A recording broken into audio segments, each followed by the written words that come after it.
Welcome to the Panic Button. I'm Nina. I'm Jessie.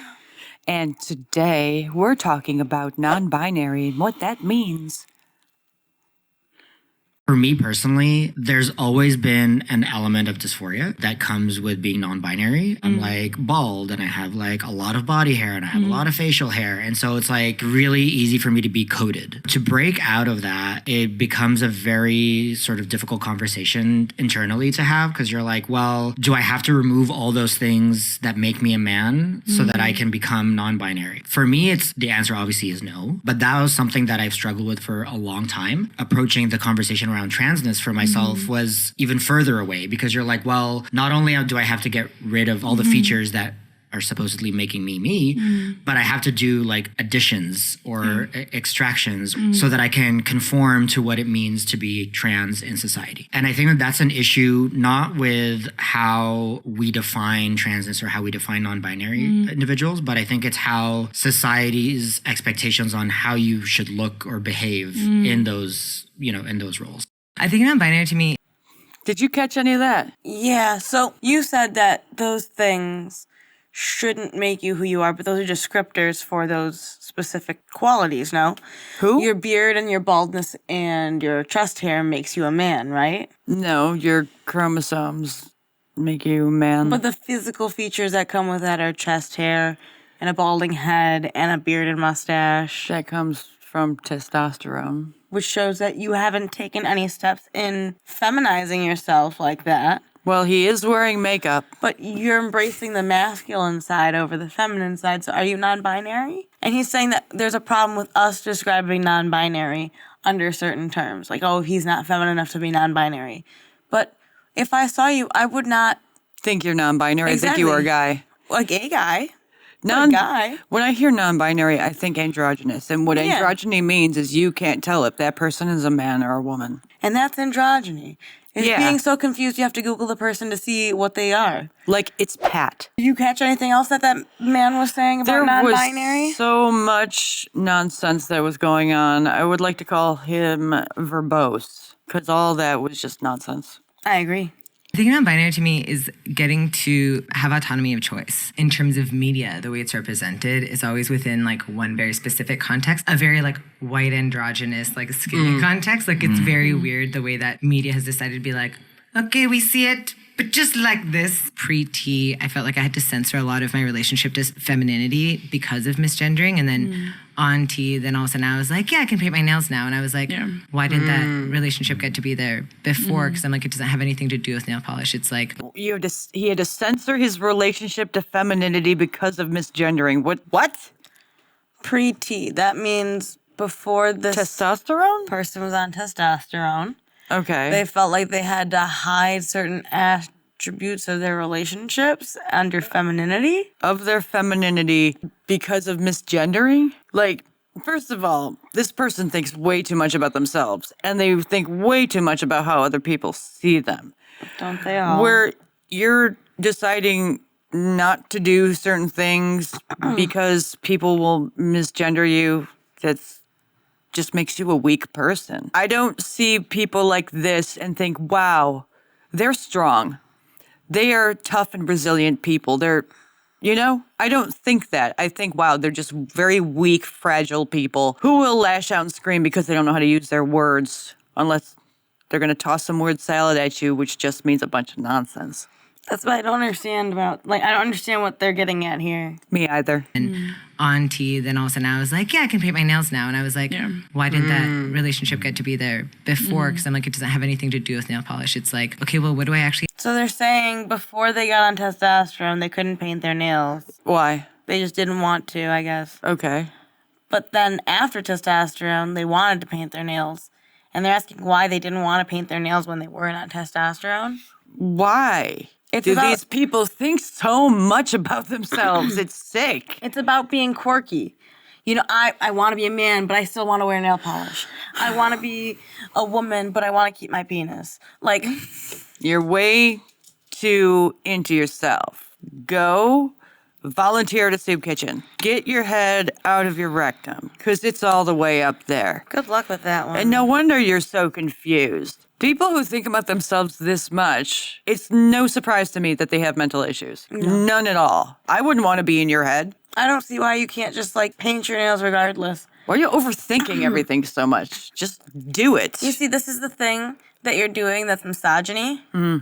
This is the misogyny where you're saying, I want to go against misogyny, so I paint my nails because I believe in misogyny, so I want to fight against what I believe misogyny is. But you're actually just embracing and re-representing what misogyny is because you want to embrace the differences. But you can't because apparently there are no differences, remember? All the same. Like, I feel like there's definitely a lot to prove to everybody else that you are non-binary. And I don't think that intersectionality has caught up yet with... Why do you have to prove anything to anybody? What is this nonsense thinking to where you have to prove yourself to strangers? Like, I don't have to prove myself to strangers. Do you? Were you mad? Okay, so this is what I'm getting from them. They're upset that we see non-binary as a man with long hair and in a dress, or a woman who looks like a tomboy. Butch lesbian. Yeah.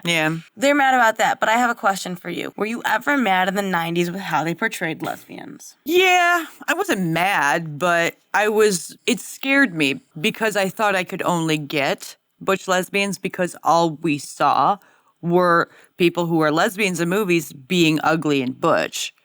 We didn't see lesbians who were pretty. So I just assumed that that was what a lesbian was. But do you think that that is wrong of society to stereotype? No, I think stereotypes exist for a reason. And also they're great for comedy. But that seems like the gist of what they're mad at to me. That we think non-binary means you have to have feminine qualities in a man, not that you can just walk out with a set of pearls on and now all of a sudden you're non-binary. Okay, no.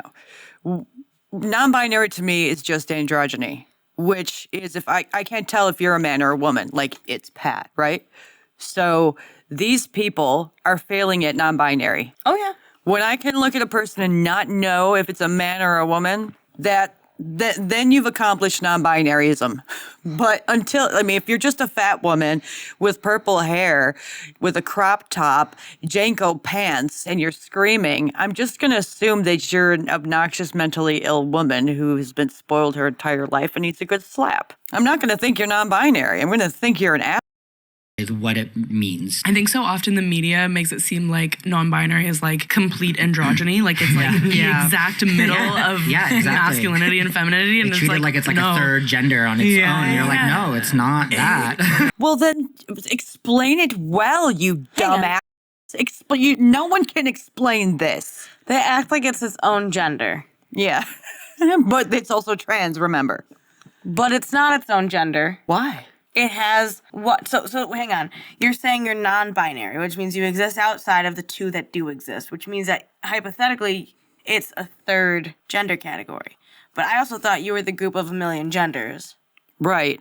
So how are you telling me that it's not the same? Make it make sense. It doesn't make sense. That's why people just look at these people as a headache. Because they can't even explain themselves. They can't explain something simply enough to where people like us who are a part of this community can understand it clearly. I'm not sure if they even understand it. They're agreeing with each other as if they do, but they can't explain it. So if you can't explain it, then does it really exist? I guess not. It's whatever feels right for you, but I feel like it's a removal of the rules and like the rigidness. Ooh, you're so edgy. You're so outside the box. Wasn't that what we were supposed to get from modern ideas of men and women? I'm not the feminine, Rudy Tooty, goes out in makeup all the time kind of girl. So you could be non-binary too. So exactly, by that same standard. Mm-hmm. But I thought we didn't have to be non-binary because we were allowed to express ourselves despite our gender. If you want to wear dresses as a boy, who's going to stop you? You're a boy in dresses, go for it. You know what I mean? Mm-hmm. Despite our gender. We were allowed to do things like that. And now it's because we do things like that, it is now our gender. Yeah, they're adhering and conforming to the social construct of what gender is, and they're going against it as if they're rebels. By also going with what they've reestablished as a construct. Yeah, they're a bunch of nut jobs, man. They are crazy people. I think it's so funny when really conservative political people say that giving representation of different gender roles is actually going to confuse kids when it actually provides more info into what you could be. Not having the representation created more confusion. With kids, people are like, oh, like, what if it's dangerous? Like, what if they try something? Not having the representation. This isn't like a job. This isn't like career day when you're in elementary school. This is actually confusing. If it's confusing for adults, there is no way in hell a child's going to understand that. They might say they understand that to make you happy, but they have no fucking idea what you are saying. This goes back to the point I was just making, that the title of this is Can a 10-Year-Old Be Non-Binary? No. And again, if a 10-year-old boy is wearing dresses, he's still a boy in dresses. And I don't know why that's so upsetting for That you you guys. need to label him. No, I don't know why that's so upsetting for you guys to just accept that some boys wear dresses. It's almost like you've taken misogyny and enforced it further. It's crazy. And why do we need to give a 10-year-old boy a label? We don't, because in Why? in a year or two, he's going to change his mind completely. Yeah. So let's say little Timmy, 10-year-old little Timmy, he likes to wear dresses. Now he's non-binary and he goes to school. And then Bob, teaching math, he misgenders little Timmy and he gets fired. Now little Timmy is back to little Timmy, not little Tina. Does Bob get his job back? Bobette can do anything Bobette wants to do. What? In my scenario, Bob became a woman also. Well, that's the only way to get by in this world right now. If you're a white man, you become a woman. And Bob ain't getting his job back. That's why the whole self-ID thing doesn't make any sense when you're firing people for misgendering them when they're just correctly identifying what they're seeing in front of them. I think that's complete nonsense. And the whole queer ideology and these non-binary people create a lot of havoc and unnecessary drama for nothing, because they have no hobbies, nothing interesting about them. So aside from their gender, which is just made up in their kooky little heads. With kids, people are like, oh, like, what if it's dangerous? Like, what if they try something? I'm like, kids pretend to have invisible friends. Yeah. And it's fine. Yeah. Like, I think there's nothing wrong with supporting a kid. I agree. Kids do have invisible friends. And you people have invisible genders. You have invisible identities that only exist in your head and to no one else around you aside from the crazy people who believe in your ideology, which is very similar to a cult, cult-like beliefs. It's not there. You can't see it, but you believe it. It's like believing in God, except you believe in yourself, but you kind of don't because you need other people to validate you. Imaginary friends make sense because kids like to play around. Mm-hmm. But if your kid still has an imaginary friend when they're like 14, then you have concerns, right? Yeah. So if a little boy is playing around, he pretends to be mommy for playtime. Are you going to transition that little kid? Because one time when he was 10, he pretended to be mommy? No, maybe he just really likes cooking or something. Maybe he is really interested in... Maybe he just likes to act out what his parents do because Maybe he'll kid. become an actor. Maybe he'll become a baker. I don't know. He's trying to figure out what he's interested in. So just let him do whatever. I mean... within reason, but playtime is playtime. It's not real life. Right. And you're forcing kids down this road of depression and gender dysphoria because that's what you want them to go through to validate your identity. And that's really kind of messed up. And they're also making these kids believe that these identities are real. And when they go out into the real world, other people will see them as such. And it's not the case. And it's going to be a dramatic kind of slap in the face to them to realize It's going to be upsetting for them. People don't buy into this stuff like their little circle does. So you're setting them up for a very rude awakening. And that's just cruel. Created more confusion. With kids, people are like, oh, like, what if it's dangerous? Like, what if they try something? I'm like, kids pretend to have invisible friends. Yeah. And it's fine. Yeah. Like, I think there's nothing wrong with supporting a kid in terms of them knowing more about the world. A dangerous thing would be knowing not enough. The first thing that happens when we look at examples of like genocide is Oh, no. No. There are certain things that kids shouldn't know. I would name a few, but this video would get demonetized. So making a blanket statement like that and saying that like children should know everything, that's crazy. Examples of like genocide is like limiting access to knowledge, limiting access to books, to education. And it's like, they're gonna go outside and walk through the world. They may as well know what's in it. And also, Okay, so let's hand little 5-year-old Timmy a Playboy, or let's just sign him up on Pornhub. He's gonna find out anyway. That is one of the most retarded arguments I've ever heard. That's like, why make laws if people are gonna steal anyway and murder anyway? When you speak, you need to hear what you're saying because it's coming out dumb. Yeah, there's things in life that you don't want your kids exposed to. Do you want your kid exposed to a pedophile? Right. Well, they should know they're in the world, right? Right. There's certain limitations. I don't know. And if you don't have any limitations, you should be nowhere near a child because you come off as a predator. and also if it means that your kid gets to understand themselves better or explore something, guess what happens? Then your kid is happier. Listen, if your kid like explores a whole bunch of stuff, then they're gonna be happier.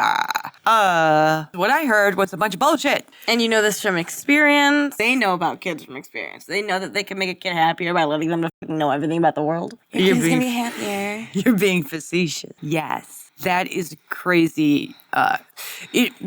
The problem with people like this is they have this la-la land thing in their head where like acceptance and just treat people with love and kindness, and that's not the real world. That's not the real world. You haven't experienced enough of the world to know that there are some giant assholes out there who you cannot trust, who will convince you can't trust them. And there's a lot of people like that out there. So when you're touting this kind of stuff, it comes across like you have no experience with the world. You have no experience with people outside of your little bubble. And it's sad because one day you're going to find out that being loving and kind and accepting is going to kick you in the ass. That's just idle ignorance. I agree. And that's all of it. That's all I can take. Okay. Great. How did you like this video? Let us know in the comments below. Can you explain non-binary, and what's your opinion on non-binary? Like, comment, subscribe, join our membership for early access to videos and prioritize commenting. Member shout out and uncensored videos. Bye. Arrivederci. Ciao bella.